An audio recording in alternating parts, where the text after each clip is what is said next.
Commander Sarah Chen watched the tactical display with the kind of calm that only comes from accepting the impossible. The numbers glowing in red across her screen told a story that her mind still refused to fully process, even though she had been staring at them for the past 6 hours. 10,437,896,214 confirmed casualties. The entire population of Earth, minus the 12 million humans who had been off-world when the attack began. The bridge of the UES Defiance was silent except for the soft hum of life support systems and the occasional beep from monitoring stations. Her crew moved through their duties like ghosts, their faces carrying the same hollow expression that Sarah saw in her own reflection on the darkened viewscreen. They were the lucky ones, if you could call watching your entire world die from the safety of space lucky. Commander, Lieutenant Torres spoke from the communications station, his voice barely above a whisper. "We're receiving the final transmission from colony ship New Horizon. They've confirmed safe arrival at the rendezvous point." "That's all of them, ma'am. Every human vessel that was in space during the attack has been accounted for." Sarah nodded slowly. 12 million survivors scattered across 47 ships, from massive colony vessels to single-person mining craft. The entirety of humanity's off-world population, now floating in the vast emptiness between stars, united by loss and a growing rage that seemed to pulse through the fleet like a heartbeat. "Any word from the surface?" she asked, though she already knew the answer. They had been asking the same question for 6 hours, and the silence from Earth had been absolute. "Nothing, Commander. The planet's been dark since the bombardment ended. No electromagnetic signatures, no heat blooms, no signs of life." Torres paused, swallowing hard.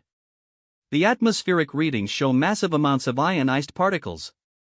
Whatever weapons they used, they turned the entire surface into a plasma field for approximately 40 minutes. Nothing could have survived that. The weapon had been unlike anything in the galactic databases. Not the surgical strikes of antimatter bombs or the slow death of biological agents. This had been something far more efficient, far more thorough. The Zephyrian fleet had appeared in Earth's solar system without warning, ignored all attempts at communication, and simply erased human civilization from existence with a precision that spoke of long planning and careful preparation. Dr. Marcus Webb, the fleet's xenobiologist, looked up from his analysis station. His usually pristine appearance was disheveled, his eyes red from hours of staring at atmospheric readings and biological scan data. "Commander, I've finished analyzing the sensor recordings from the attack. The weapon signatures match theoretical models for quantum disruption fields. They didn't just kill everything on the surface, they literally unraveled the molecular bonds of organic matter across the entire planet." "How is that even possible?" asked Engineer Rodriguez from her position near the power distribution console. "The energy requirements alone should have been impossible to sustain." Webb's expression grew even more grim. "That's what's bothering me. According to my calculations, what they did to Earth required the combined power output of approximately 50 star systems channeled through some kind of amplification matrix. This wasn't a spur-of-the-moment decision. This was planned, organized, and executed by multiple civilizations working in concert. The implications hit the bridge like a physical blow. This hadn't been a random attack by a single aggressive species. Earth had been targeted by a coalition, marked for extinction with the kind of methodical planning usually reserved for eliminating a galactic threat. Why? The question came from Ensign Park, barely 20 years old and on her first deep space assignment. She had lost her entire family, parents, siblings, grandparents, friends, in a single afternoon. Why would they do this to us? We never threatened anyone. We were barely even exploring beyond our own solar system. Commander Chen turned to face her crew, seeing her own questions reflected in their faces. Humanity had made first contact with galactic civilization only 15 years ago. They had been cautious, respectful, eager to learn and find their place among the stars. Human colonies were small, peaceful, focused on research and trade. They had gone out of their way to avoid conflict, to prove that they could be trusted neighbors in a crowded galaxy. "I don't know," Sarah admitted, and the honesty in her voice seemed to give her crew permission to feel the full weight of their situation. "But I intend to find out." The main display flickered as new data streams began flowing in from the other ships in their makeshift fleet. Colony Ship Redemption had been conducting a detailed analysis of the attack patterns. The research vessel Discovery had been monitoring all galactic communication frequencies, trying to intercept any chatter about the assault.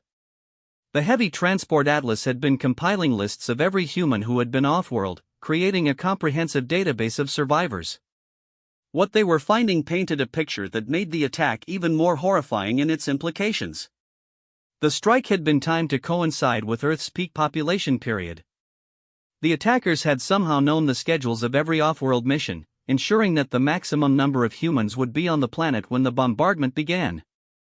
They had studied humanity with the kind of detailed attention usually reserved for cataloging dangerous wildlife. "Commander," called out Tactical Officer Reynolds, his voice carrying a new tension. "I'm picking up movement on the long-range sensors. Multiple contacts, bearing 27 Mark IV. They're big, ma'am. Capital ship signatures, at least 30 vessels, closing on our position." Sarah felt her pulse quicken, but her voice remained steady. "Can you identify them?" "Working on it, got it." Zephyrian heavy cruiser configuration, with support vessels from at least 4 different species.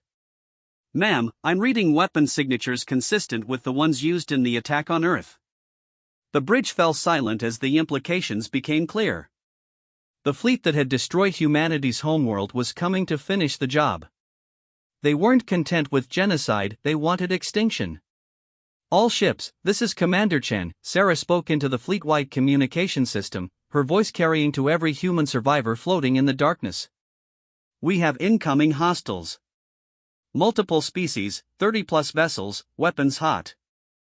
All civilian ships are to jump to emergency coordinates Delta 7 immediately. Military vessels will provide cover for the evacuation." "Commander," Lieutenant Torres interrupted, "we only have 5 military ships in the entire fleet.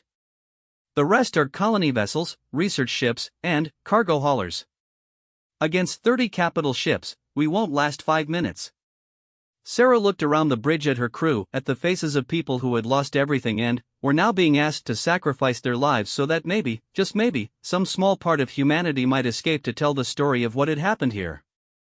"I know," she said quietly. Then, louder, addressing the entire bridge, "but we're going to try anyway. Because that's what humans do. We don't go gentle into that good night." The quote from the old Earth poet seemed to resonate through the ship's communication system, carried to every deck, every compartment, every human soul aboard the Defiance. And, slowly, one by one, the responses began coming in from the other military vessels. "UES Valiant standing by. UES Courage ready for engagement. UES Honor locked and loaded. UES Fury armed and ready to show these bastards what human means." As the civilian ships began their emergency jumps to safety, 5 small human warships turned to face an approaching armada that outgunned them by a factor of 50 to 1. They were outnumbered, outgunned, and fighting for a species that had already been declared extinct. But, as Commander Sarah Chen watched the enemy fleet grow larger on her tactical display, she felt something stirring in her chest that had nothing to do with fear and everything to do with the ancient human instinct that had carried their species from caves to stars. The same instinct that had driven them to fight predators 10 times their size, to explore oceans that could swallow them whole, to reach for distant suns despite every rational voice telling them it was impossible. "All ships, weapons free," she announced, her voice carrying across the void to her fellow captains. "Let's show them what they awakened when they decided to murder our world." The UES Defiance and her sister ships accelerated toward the approaching fleet, 5 points of light racing into the darkness, carrying with them the hopes and rage of the last 12 million humans in existence. Behind them, the civilian fleet disappeared into hyperspace, carrying the survivors to distant safe havens where they could rebuild and remember. And, in the silence between stars, something ancient in the human genome began to stir, awakened by loss and tempered by fury. The galaxy had just learned something important about humanity, though they wouldn't understand the lesson until it was far too late. Some species, when pushed to the brink of extinction, simply fade away into history. Others curl up and hide, hoping to survive through caution and isolation. But humans, when faced with annihilation, do something else entirely. they evolved the refugee camp on Kepler station was a study in controlled despair. 12 million human survivors scattered across 73 different locations throughout the galaxy, all of them trying to process the impossible reality that their entire species had been reduced to the population of a large city in the span of a single afternoon. Dr. Elena Vesquez moved through the cramped corridors of the station's converted cargo holds, checking on the psychological welfare of the refugees. As the senior xenopsychologist for the Human Diplomatic Corps, she had spent years studying how different species cope with trauma and loss. But nothing in her training had prepared her for this, the complete psychological devastation of watching your entire world die while you floated helplessly in space. "Doctor," called Nurse Thompson from across the medical bay. "You need to see this. Patient in bed 47 has been displaying unusual symptoms for the past 6 hours." Elena made her way through the rows of makeshift beds to where a young woman lay staring at the ceiling with an expression of eerie calm. According to her chart, this was Jessica Martinez, age 26, a botanical researcher who had been aboard the science vessel Endeavour when Earth died. She should have been catatonic with grief like most of the other survivors, but instead she seemed almost peaceful. "Jessica?" Elena sat down beside the bed. "How are you feeling?" The woman's eyes focused on her with startling intensity. "I can see them, doctor. All of them. Every human who died, every voice that was silenced. They're not gone. They're just waiting." Elena frowned. Hallucinations were common among trauma survivors, but something about Jessica's tone suggested this wasn't a typical psychological break. "Can you tell me what you're seeing?" "It started about 8 hours ago," Jessica continued, her voice steady and clear. "Right when the reports confirmed that Earth was completely dead. Suddenly, I could feel them 10 billion minds, all connected somehow. And they're angry, doctor. So incredibly angry." Before Elena could respond, alarms began blaring throughout the station. Emergency lights bathed the medical bay in harsh red illumination as the station's communication system crackled to life. "All personnel to emergency stations. This is not a drill. We have multiple incoming vessels, species unknown, weapons armed. All human refugees are to report to designated safe zones immediately." Elena felt her heart sink. They had found them. Somehow, despite jumping to random coordinates and maintaining communication silence, the aliens had tracked down the refugee fleet. But, as she began moving patients toward the evacuation routes, she noticed something strange happening around her. The human refugees weren't panicking. Instead, they were standing up with a kind of unified calm that seemed completely at odds with their situation. Men and women who had been catatonic with grief just minutes before were now moving with purpose, their eyes carrying the same intense focus that Elena had seen in Jessica. "Doctor," Jessica's voice carried clearly across the medical bay despite the chaos around them. "They're not here to attack us. They're here to talk." "How could you possibly know that?" Elena asked, but even as she spoke, she could feel something changing in the atmosphere around her. It was subtle at first, like a shift in air pressure before a storm, but growing stronger by the moment. "Because we're not alone anymore," Jessica replied, and, for the first time since Elena had met her, she smiled. "We're all connected now. Every survivor, every human still alive in the galaxy. And, through us, 10 billion voices are about to have their say." The station's main communication array activated without any input from the human operators. Screens throughout the refugee areas flickered to life, showing the bridge of what appeared to be a massive alien vessel. Standing at the center of the display was a tall, crystalline being that Elena recognized as a member of the Altari Collective, one of the galaxy's most powerful and influential species. "Humans of the refugee fleet," the being spoke in perfectly accented Standard Galactic, "I am High Counselor Zethka of the Altari. We come in peace, seeking to speak with your representatives about matters of critical importance to galactic security." Elena expected confusion, fear, demands for explanations. Instead, she heard Jessica's voice respond, speaking not just for herself but, somehow, for every human on the station, and her voice was being transmitted directly through the communication array without any technical interface. "High Counselor Zethka," Jessica's words carried the weight of 10 billion deaths behind them, "we hear you. But, know this, you speak not just to the survivors of humanity, but to every soul that was silenced when your allies chose genocide over dialogue. What you destroyed on Earth was not just our bodies, but our trust in galactic civilization itself. The authorized crystalline features shifted in what Elena recognized as extreme surprise. How are you? How is this possible? You should not be able to access our communication systems without direct technological interface. Around the medical bay, Elena watched as more refugees began speaking in unison, their voices joining Jessica's in a harmony that seemed to resonate through the station's hull itself. We are learning, High Counselor, that human capabilities extend far beyond what your species cataloged when you marked us for extinction. The pain of losing 10 billion lives has opened pathways in our consciousness that we never knew existed. We are connected now in ways that transcend your understanding of biology and physics. Elena felt a chill run down her spine as she began to understand what was happening. The trauma of Earth's destruction hadn't just broken the survivors psychologically, it had somehow unlocked latent abilities that humanity didn't even know it possessed. The refugees weren't just grieving, they were evolving. On the main display, she could see High Counselor Zethka conferring rapidly with other Altari officials. Their body language suggested alarm, confusion, and something that might have been fear. Humans, Zethka finally responded, we must speak with you about what occurred at Earth. There are facts about your species that were recently discovered, information that changes everything about why the attack was ordered. The unified voice of the human survivors carried a new edge now, one that made Elena's skin crawl with its implications. Then, speak, High Counselor. But, know that we are listening with the ears of the dead, and our patience for lies died with our world. The authorized next words sent shock waves through everyone listening. 3 months ago, our archaeological teams made a discovery in the ruins of the predecessor civilization.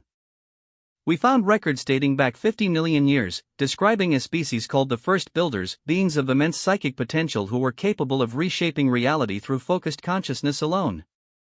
According to these records, the First Builders seeded dozens of worlds throughout the galaxy with genetic markers designed to activate under extreme stress.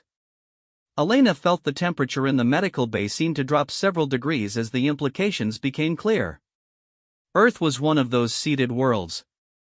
Humans carry the genetic legacy of the First Builders in your DNA, dormant until activated by species-wide trauma. The Council of 12 ordered the attack on Earth because they believed that preventing this activation was worth any cost, including genocide. The silence that followed was so complete that Elena could hear her own heartbeat. Around her, the human refugees stood motionless, but she could sense something building in the air around them, an energy that made her teeth ache and her vision blur at the edges. When the unified voice spoke again, it carried harmonics that shouldn't have been possible from human vocal cords. You murdered 10 billion innocent people to prevent something you feared we might become. And, in doing so, you ensured that we would become exactly what you were afraid of. We made an error, Zethka admitted, and Elena could hear genuine terror creeping into the Althari's voice. The Council believed that prevention was preferable to containment. We were wrong. You were more than wrong, the human chorus replied, and Elena watched in fascination and horror as small objects around the medical bay began to vibrate and lift slightly off their surfaces. You awakened something that your species should have left sleeping. The genetic markers you feared have indeed activated, but not in the way your archaeologists predicted. On the display, Elena could see Zethka's crystalline form beginning to glow with stress patterns. What do you mean? We mean that the trauma of watching our world die has connected every human survivor into a collective consciousness that spans the galaxy. We mean that the pain of 10 billion deaths has given us access to abilities that transcend the physical laws your science understands. We mean that in trying to prevent the rise of the First Builders, you have created something that makes them look like children playing with toys. The station around them began to hum with a frequency that Elena could feel in her bones. Through the viewports, she could see the refugee ships throughout the system beginning to glow with the same ethereal light that was emanating from the humans around her. We are no longer the species you catalogued 15 years ago, the unified voice continued. We are something new, something born from loss and shaped by fury. And we have decided that galactic civilization needs to learn a lesson about the consequences of genocide. Elena watched as Jessica turned to look directly at her, and, in the young woman's eyes she saw not madness or grief, but the calm certainty of someone who had looked into the abyss and found their reflection staring back. "Tell me, Doctor," Jessica said in her normal voice while the collective consciousness continued speaking through the communication system, "what do you think happens when a species that refuses to die discovers it has the power to reshape reality itself?" Before Elena could answer, every light on the station flickered in perfect unison, and she realized that humanity's real journey was just beginning. The 12 million survivors scattered across the galaxy were no longer refugees hiding from persecution. They were the harbingers of something that would make the galaxy itself tremble. Admiral Kreshthane of the Zephyrian Imperial Fleet stood on the command deck of the dreadnought Worldbreaker, staring at tactical displays that showed impossible readings. His mandibles clicked nervously as he processed the reports flooding in from across the Zephyrian Empire's 300 star systems. "Admiral," reported his communications officer, her scaled hands trembling as she worked her console, "we're receiving similar reports from 73 different sectors. Small groups of humans, no more than a few thousand per system, and they're just appearing. No ships, no transport signatures, no hyperspace disruptions. They're materializing directly onto our worlds." Kreshthane's primary eyes narrowed while his secondary pair focused on the holographic display showing the locations of every reported human manifestation.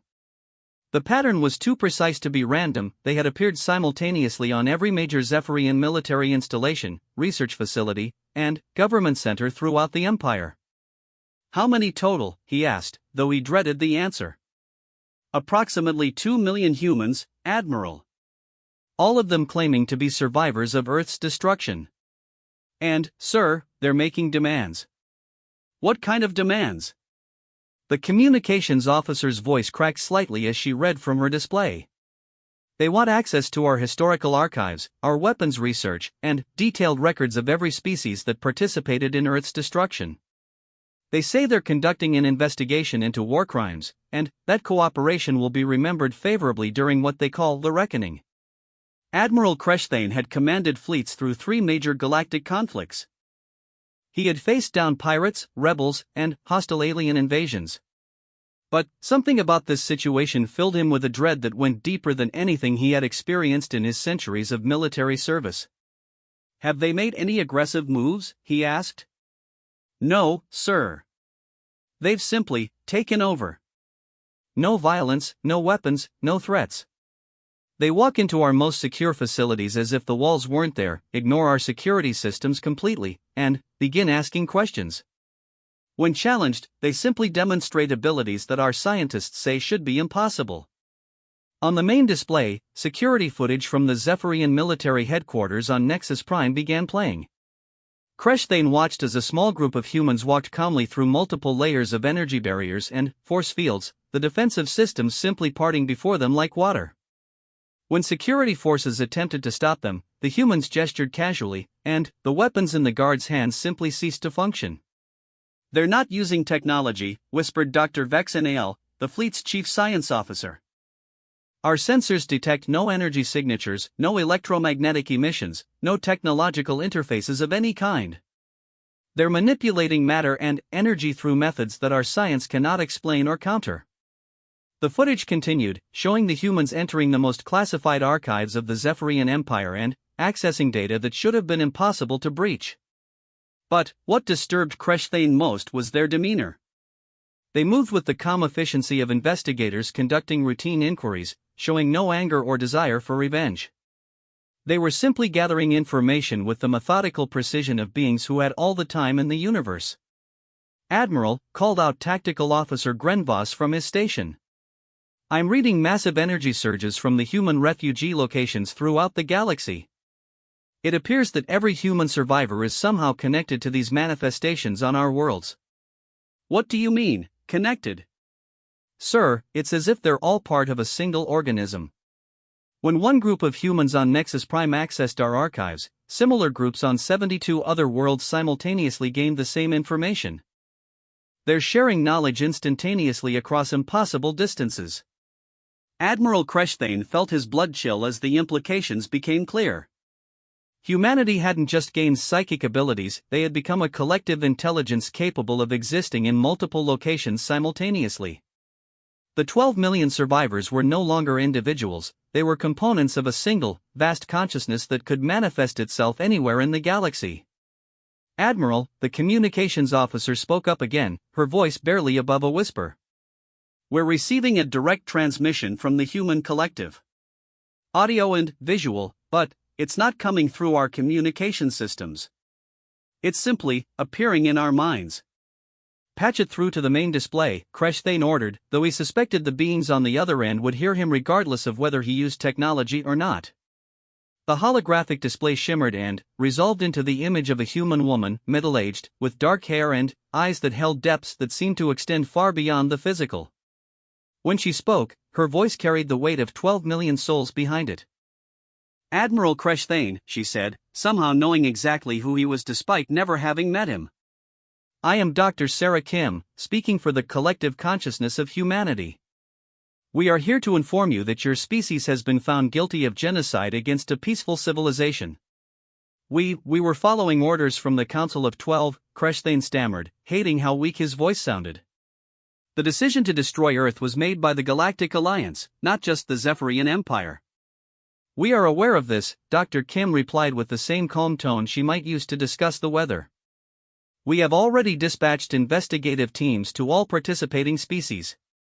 The Mantari Collective is currently being interviewed. The Veltar hegemony is providing access to their decision-making records. Every civilization that contributed to our extinction is being asked to account for their actions. What do you want from us?" Kreshthane asked, surprised by his own directness. Dr. Kim's image smiled, but there was nothing warm about the expression. "We want to understand how an advanced galactic civilization could look at a species that had never threatened anyone, had barely begun to explore space, and decide that extinction was the appropriate response. We want to know who gave the orders, who carried them out, and who stood by and watched while 10 billion innocent people were murdered. And then, what? Then, Admiral, we will decide what justice looks like for a species that has learned to transcend death itself." The transmission ended, leaving the bridge of the Worldbreaker in stunned silence. Admiral Kreshthane stared at the empty display, processing what he had just heard. Humanity wasn't seeking revenge, they were conducting a galactic tribunal, with themselves as both judge and jury. "Sir," reported the sensor operator, his voice shaking, "I'm detecting spatial distortions around the ship. Multiple contacts materializing directly on our hull." "How many?" "Approximately 50 humans, sir. They're walking through our armor plating as if it wasn't there." Emergency alarms began blaring throughout the ship as security teams scrambled to respond to the impossible intrusion. But Admiral Kreshthane knew it was pointless. How do you fight beings who could ignore physical barriers, disable technology with a thought, and exist in multiple locations simultaneously? On the internal security displays, he watched as groups of humans moved calmly through his ship, their casual disregard for military security both humiliating and terrifying. They weren't conquering the vessel, they were simply taking what they needed from it, treating the most powerful dreadnought in the Zephyrian fleet like a library they had every right to browse through. "Admiral," one of the humans materialized on the bridge without any fanfare, simply stepping into existence as if walking through an invisible door. She was young, perhaps 25, with blonde hair and blue eyes that held the same infinite depth Kreshthane had seen in Dr. Kim. "I'm Lieutenant Jennifer Walsh. I'll be reviewing your personal files and military records to determine your level of involvement in the Earth genocide." "You can't just," Kreshthane began, but stopped when he realized that the human was already accessing his personal command console, her hands moving through the holographic interface as if she had designed it herself. "Admiral," Lieutenant Walsh said without looking up from her work, "we're not here to destroy your ship or harm your crew. We're here to gather evidence. Your cooperation will be noted favorably in our final assessment." "Assessment for what?" Now Walsh did look at him, and Kreshthane felt as if she were staring directly into his soul. "For determining which civilizations deserve to continue existing in the galaxy we're about to reshape." Around him, Admiral Kreshthane watched his bridge crew freeze with terror as the implications of that statement sank in.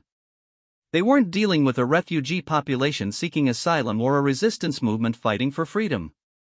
They were facing a species that had transcended the normal limitations of biology and physics, and was now conducting a systematic review of galactic civilization itself. "How long," he asked quietly, "do we have?" Lieutenant Walsh smiled with the same disturbing calm he had seen in Dr. Kim. "Admiral, time is a construct that no longer applies to us in the way you understand it. We exist simultaneously in your past, present, and potential futures. The investigation is already complete. The verdicts have been reached. The sentences are being carried out. Then, why are you here?" "Because," Walsh replied, her attention returning to his files, "we believe in giving condemned civilizations the chance to understand why they're about to face judgment. It's more mercy than you showed Earth." Admiral Kreshthane felt his legs give out as the full weight of their situation crashed down on him. Humanity hadn't just survived genocide, they had used it as a catalyst to evolve beyond anything the galaxy had ever encountered. And, now, 12 million survivors with the power to reshape reality itself were systematically evaluating every species that had participated in their extinction. The galaxy had created its own judge, jury, and executioner.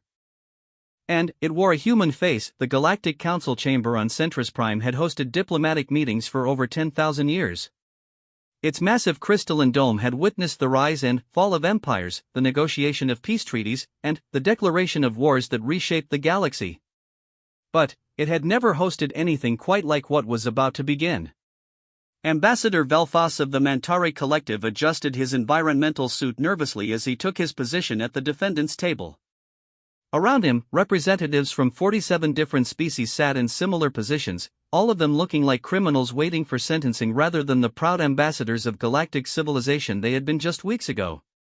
At the center of the chamber, where the mediator's platform typically stood, a simple wooden podium had been placed. It looked absurdly primitive compared to the advanced technology surrounding it, but Velfas knew that the beings who would be using it had transcended the need for sophisticated equipment. "All rise for the tribunal," announced a voice that seemed to come from everywhere and nowhere at once. 12 humans entered the chamber, walking in perfect synchronization despite coming from different entrances. Velfas recognized some of them from the intelligence files his government had hastily assembled: Dr. Sarah Kim, the xenopsychologist who had become humanity's primary voice; Commander Sarah Chan, who had led the military defense of the refugee fleet; Dr. Elena Vesquez, who had been one of the first to document humanity's transformation. But, as they took their positions around the chamber, Velfas realized that these weren't really 12 separate individuals anymore. They moved with the fluid coordination of a single organism, their eyes all reflecting the same infinite depth, their expressions carrying the unified weight of 12 million souls. Dr. Kim approached the wooden podium and placed her hands on its surface. Immediately, the air in the chamber seemed to thicken with an energy that made Velfas's respiratory system work harder just to function.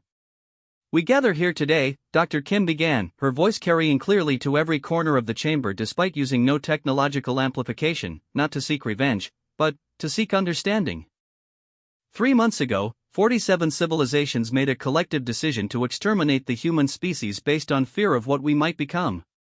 Today, we have become something far beyond what any of your archaeological models predicted, and we find ourselves in the position of deciding what to do about that." She paused, her gaze moving slowly across the assembled representatives. "You destroyed our world because you found evidence that humans carried genetic markers from an ancient species called the First Builders. You believed that preventing our evolution was worth committing genocide. What you failed to understand is that evolution doesn't require permission from those who fear it." Ambassador Velfas felt compelled to stand, though every instinct told him to remain silent. "Dr. Kim," he said, his translator converting his words into standard galactic, "the Mantari Collective acknowledges our role in the decision to strike Earth. But, you must understand that the archaeological evidence suggested humanity posed an existential threat to galactic stability. The First Builders' abilities were described in terms that suggested reality warping powers that could what?" Dr. Kim interrupted gently. "Could do exactly what we're doing right now?" She gestured casually toward the chamber's massive crystal dome, and Velfas watched in horror as sections of it began to reshape themselves, the molecular structure flowing like liquid while maintaining perfect transparency. "Could manipulate matter at the quantum level?" The dome returned to its original configuration. "Could transcend the limitations of physical space?" She disappeared from the podium and materialized directly in front of Velfas's table, then returned to her position without any visible means of travel. "Ambassador," she continued, "you weren't wrong about what we would become. You were wrong about what that meant for the galaxy." From across the chamber, Commander Chen spoke up, her voice harmonizing perfectly with Dr. Kim's despite speaking at the same time. "The first builders, according to your own archaeological records, were described as teachers and gardeners, not conquerors. They seeded worlds with genetic potential not to create weapons, but to create beings capable of solving problems that transcend normal physical limitations." Dr. Vasquez, positioned near the chamber's rear, added her voice to the harmony. "Your species have spent the last 50,000 years dealing with galactic challenges through violence, political maneuvering, and technological solutions. Wars that devastate entire sectors. Plagues that wipe out civilizations. Resource conflicts that last for millennia. You've created a galaxy where genocide is considered an acceptable preventive measure." The 12 humans began speaking in unison now, their voices creating harmonics that seemed to resonate through the chamber's structure itself. "We are what you feared we would become, but we are not your enemies. We are your teachers, whether you want us to be or not." Velfas felt his translators struggling to process the layered complexity of their speech. It wasn't just the words themselves, but the emotional and conceptual information being transmitted along with them. He was somehow understanding not just what they were saying, but what they meant on levels his species had never experienced before. "What do you want from us?" asked Ambassador Krell of the Zephyrian Empire, her reptilian features unable to hide the terror in her voice. "We want you to evolve," the human collective replied. "Not biologically, you're already perfectly adapted to your environments. We want you to evolve socially, philosophically, morally. We want you to become worthy of the galaxy you inhabit." The chamber fell silent as the representatives processed what they were hearing. This wasn't a declaration of war or a demand for submission. It was an ultimatum disguised as an invitation. "And if we refuse?" Ambassador Thane of the Veltar hegemony spoke from his position near the chamber's eastern wall. Dr. Kim's expression remained calm, but something in her eyes suggested depths of power that made Velfas's stomach clench with fear. "Ambassador Thane, your civilization has been responsible for 17 genocidal campaigns over the past 3,000 years. Your government considers the extinction of inferior species to be a legitimate tool of territorial expansion. Do you really think you're in a position to refuse anything?" She gestured again, and the air in front of Thane's table shimmered. Suddenly, holographic displays began materializing, showing detailed records of every Veltar military action for the past 3 millennia. But these weren't just tactical records, they were complete historical analyses, including the perspectives of the victim species, civilian casualty counts, and environmental damage assessments. "We have spent the past 3 months reviewing the complete history of every species in this chamber," the human collective continued. "Not just your official records, but the truth that you've hidden behind political rhetoric and military classifications. We know about the slave camps on Rigel 7. We know about the biological experiments conducted on captured civilians. We know about the children." Velfas watched Ambassador Thane's face go pale as records appeared that should have been destroyed centuries ago. Around the chamber, similar displays were materializing in front of each delegation, revealing secrets that governments had thought buried forever. "How is this possible?" whispered Ambassador Krell.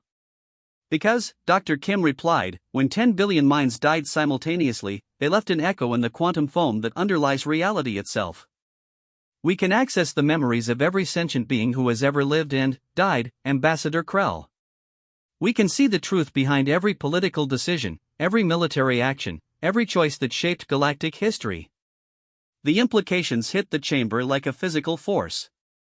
These beings didn't just have incredible powers, they had perfect knowledge of every crime, every atrocity, every hidden truth that galactic civilization had accumulated over millennia. "We have judged you," the collective continued, "and found most of you wanting. Species that build their prosperity on the suffering of others. Governments that consider genocide a policy tool. Civilizations that have forgotten that power comes with responsibility." Dr. Vasquez stepped forward from her position. But judgment without the possibility of redemption is just revenge. We are offering you something your victims never received, a chance to change. What kind of change? Vel'Thas found himself asking. Commander Chen answered. Complete restructuring of galactic civilization. An end to the political systems that enable systematic oppression. The establishment of true justice that transcends species barriers. The creation of a galaxy where beings evolve through cooperation rather than conquest. And if we agree to this restructuring, Ambassador Krell asked carefully, what guarantees do we have that humanity won't simply replace our governments with your own? The human collective's response sent chills through every being in the chamber. Ambassador, we exist simultaneously across all of space and time. We don't need to rule you to control you. We don't need to conquer you to change you. We simply need to be, and the galaxy will reshape itself around our presence. Dr. Kim returned to the podium, her hands once again resting on the primitive wooden surface. You have 48 hours to discuss this among yourselves. At the end of that time, we will return for your answer. Choose wisely, because the alternative to cooperation is not war or occupation. What is it then? Vel'Thas asked, though part of him didn't want to know the answer. Dr. Kim's smile contained all the warmth of a dying star. The alternative, Ambassador, is that we simply choose to remember you differently. And, when beings with our capabilities decide to remember history in a new way, reality tends to accommodate that memory. As the 12 humans filed out of the chamber, leaving the galactic representatives in stunned silence, Vel'Thas realized that they weren't just facing the end of the old galactic order. They were facing beings who had transcended the normal relationship between thought and reality, who could literally reshape existence through focused intention. The galaxy had 48 hours to decide whether it wanted to evolve peacefully or be evolved by force. Either way, the age of humanity had begun, and nothing would ever be the same again. 5 years had passed since the Tribunal of Civilizations, and the galaxy bore little resemblance to what it had been before humanity's transformation.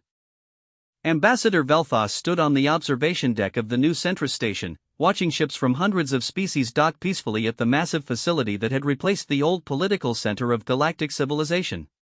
But the most remarkable change wasn't in the architecture or the technology, it was in the beings themselves.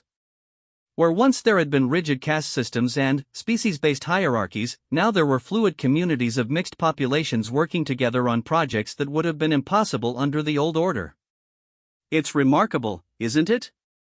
The voice belonged to Dr. Sarah Kim, though Vel'Thas had learned not to think of the humans as individuals anymore.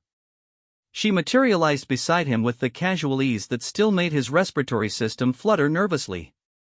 I have to admit, Vel'Thas replied, this is not what I expected when my government agreed to the restructuring. Dr. Kim smiled, and Vel'Thas noticed that her expression carried warmth now in a way it hadn't during those first terrifying months. What did you expect? Subjugation. Forced compliance. The replacement of our governments with human administrators. He gestured toward the vast space beyond the observation port, where construction crews made up of multiple species were building what appeared to be a massive research facility. Instead, we got this. This was difficult to define precisely. The old galactic government had been dissolved, replaced by a loose confederation of species councils that operated on principles of consensus rather than dominance. Wars hadn't been outlawed, they had simply become impossible, as the human collective's presence made large-scale violence feel absurd to contemplate. We told you we weren't conquerors, Dr. Kim reminded him. We're teachers. The difference is that conquerors impose their will through force. Teachers change how you think about what's possible. Vel'Thas watched as a group of young Zephyrian engineers worked alongside Mantari biologists and human technicians on what appeared to be some kind of atmospheric processing array. The cooperation between species that had been enemies for centuries looked effortless, natural, as if they had always worked this way. How did you do it? He asked. How did you change everything without breaking everything? Dr. Kim was quiet for a moment, her gaze following his toward the mixed species work crews. Do you remember what you felt during the tribunal? That moment when you were hearing our words but also understanding concepts that your language couldn't express? Vel'Thas nodded. The experience had been disorienting, like suddenly being able to see colors that had never existed before. That was us sharing a tiny fragment of our collective consciousness with you. For just a few minutes, you experienced what it's like to think without the limitations of individual perspective. You felt what it was like to care about beings you'd never met, to value cooperation over competition, to see the galaxy as a single, interconnected system rather than a collection of competing territories. And that changed us? Vel'Thas asked, though even as he spoke the words, he realized he already knew the answer. His own attitudes toward other species had shifted dramatically since the tribunal, though he had attributed it to pragmatic acceptance of humanity's dominance. It gave you a glimpse of what you could become, Dr. Kim confirmed. We didn't force the change, we just showed you that change was possible. Once beings understand that cooperation feels better than conflict, that unity is more powerful than division, that compassion is more satisfying than conquest, they tend to choose those paths voluntarily. Through the observation port, Vel'Thas could see a human figure floating in space without any kind of environmental protection, apparently overseeing the construction project through direct mental communication with the work crews. The sight should have been terrifying, a reminder of humanity's transcendence of normal physical limitations, but instead it felt reassuring, like having a wise teacher watching over a classroom of students. The other species, Vel'Thas said carefully, they're starting to change too, aren't they? Not like you, but different from what they were. Dr. Kim nodded. Consciousness is contagious, Ambassador. When you spend time around beings who think differently, who see possibilities you've never considered, it expands your own capacity for growth. We're not changing other species genetically, but we are influencing their social and psychological evolution. Is that ethical? The question surprised Vel'Thas even as he asked it. 5 years ago, he never would have thought in terms of ethics when discussing galactic politics. Is it ethical to allow civilizations to stagnate in cycles of violence and oppression when you have the power to help them evolve beyond those patterns? Dr. Kim countered. Is it ethical to stand by while species destroy each other when you could teach them better ways to resolve conflicts? Vel'Thas considered this. His own people, the Mantari, had been locked in territorial conflicts with neighboring species for over 1,000 years. But, in the past 5 years, those conflicts had simply dissolved. Not through conquest or forced treaties, but through a growing understanding that the resources they had been fighting over were abundant enough for everyone if they just learned to share them efficiently. What about the species that refused the restructuring, he asked. The ones that chose to isolate themselves rather than accept the changes? Dr. Kim's expression grew sad. They still exist, on their isolated worlds, maintaining their old ways of thinking. We respect their choice, but we also ensure that they can't harm others or spread their destructive patterns beyond their own territories. Think of them as quarantined civilizations. Quarantined how? Space around their systems has been adjusted. They can exist within their chosen boundaries, but they can't expand beyond them. If they develop the wisdom to change, the boundaries will dissolve. If they don't, they'll eventually fade away as their societies collapse under the weight of their own contradictions. Vel'Thas felt a chill at the casual way she described the effective imprisonment of entire civilizations. But, then, he considered the alternative, allowing aggressive species to continue spreading violence and destruction throughout the galaxy, and he realized that humanity's solution was actually remarkably merciful. And, if you're wrong, he asked. If this new way of organizing galactic civilization fails? If species start reverting to their old patterns of behavior? Dr. Kim turned to look directly at him, and, for a moment Vel'Thas felt the full weight of 12 million interconnected minds focused on his question. Ambassador, we exist outside of linear time now. We can see the probable futures that branch out from every decision made in the present. This path of cooperation, growth, mutual support leads to a galaxy where intelligence flourishes and life spreads to every corner of the universe. The old path competition, conquest, exploitation leads to extinction within 10,000 years. You can see that far ahead? We can see much farther than that. We can see the galaxy as it will be in 1,000,000 years if these changes take root. We can see the descendants of your species, and ours, and all the others, working together to kindle new stars, to seed life on dead worlds, to spread consciousness throughout the cosmos. We can see a future where the galaxy itself becomes a living entity, where every star system is a neuron in a vast cosmic mind. The vision she was describing was so far beyond anything Vel'Thas could have imagined that it made his head spin. But, somehow, looking out at the cooperative work crews, at the peaceful ships from dozens of species, at the growing harmony that was replacing the old patterns of conflict, it didn't seem impossible. The price for this future, Dr. Kim continued, was the death of our old selves. 10 billion humans died so that 12 million could be reborn as something capable of shepherding galactic evolution. It wasn't a price we chose to pay, but it was the price that was paid nonetheless. Vel'Thas was quiet for several minutes, processing everything he had heard. Finally, he asked the question that had been troubling him since the restructuring began. Do you miss it? Being normal? Being limited to single bodies, single lifespans, individual perspectives? Dr. Kim smiled, and this time her expression carried a depth of contentment that Vel'Thas had never seen in any being. Ambassador, do you miss being a single-celled organism? Do you long for the days when your ancestors could only process simple chemical signals instead of complex thoughts? Of course not. Evolution is always a one-way journey. We couldn't go back to being what we were even if we wanted to. But why would we want to? We've traded individual limitations for collective transcendence, personal mortality for species immortality, narrow perspective for universal awareness. We've become what our species was always meant to be. As if summoned by their conversation, other human figures began materializing around the observation deck. Commander Chen appeared near the viewing port's far end.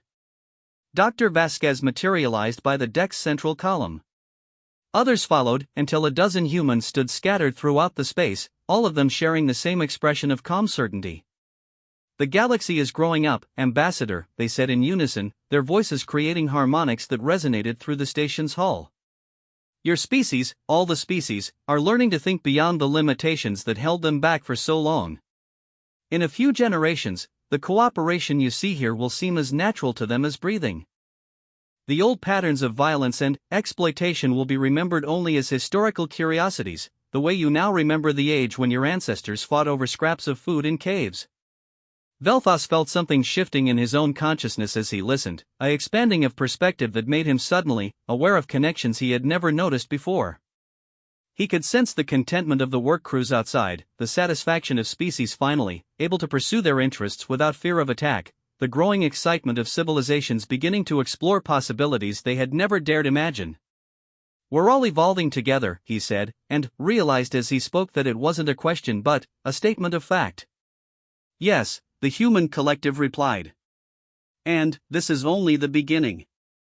As Vel'Thas stood surrounded by beings who had transcended every limitation that had once defined intelligent life, watching a galaxy slowly transform itself into something worthy of the consciousness it contained, he felt an emotion he had never experienced before. It was hope, but hope expanded beyond personal survival or species prosperity into something cosmic in scale. The galaxy that had once destroyed Earth in fear of what humanity might become had instead become the catalyst for humanity's transformation into something magnificent. And, now, that magnificence was spreading, species by species, star system by star system, until the entire cosmos would echo with the harmonics of consciousness that had learned to sing in perfect unity. 10 billion humans had died. But, in their death, they had given birth to something that would ensure no species would ever face extinction again. The galaxy had found its teachers, its gardeners, its guides toward a future bright with infinite possibility. And, in the end, that made all the pain worthwhile.